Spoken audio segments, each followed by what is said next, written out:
Rikonstruimi i qeverisë është i domosdoshëm. Sipas partnerëve të koalicionit në ekzekutiv, por se kur do të bëhet, ende nuk dihet. Jo zyrtarisht nga burime brenda qeverisë, thuhet se disa ministra do të ndërohen si nga radhat e VMRO-DPMNE-s, ashtu edhe nga koalicioni Vlen. Zëvendës kryeministri për qeverisje të mirë Arben Fetai tha se vetëm një emër është i ditur deri më tani, që kryetarin e Çajirit Izet Megjitin në cilësinë e zëvendës kryeministrit të parë do e zëvendësoj Bekim Sali. Ndërsa për ministër të ekologjisë Krerët e Vlenit, nesër pritet të takohen me kryeministrin Mickoski.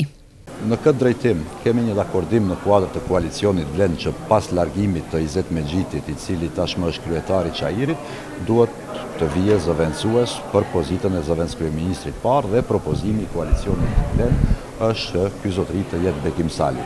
Është tjetër, natyrisht, siç e dini, Lëvizja Demokratike kishte edhe ministrin e mjedisit, pra Izet Megjiti kishte dy rolet, zëvendës kryeministri i parë dhe ministër i mjedisit, pra ishte ministër me resor apo zëvendës kryeministër me resor. Tani Izet Megjiti dhe Lëvizja Demokratike do propozojnë sigurisht edhe një emër për ministër të mjedisit dhe besoj brenda kësaj jave, nesër, mos largu, do ulemi me kryeministrin si mandatar dhe do i shtrojmë këtë çështje, gjejmë një zgjidhje në bazë të asaj që është dakorduar si njëse e partnerëve të koalicionit. Pas zgjedhjeve lokale, kryeministri Hristijan Mickoski paralajmëroi se do të ketë rikonstruim të qeverisë. Në kabinetin aktual qeverisës, 15 ministra janë nga VMRO-DPMNE, 6 nga Vlen dhe 2 nga Znam.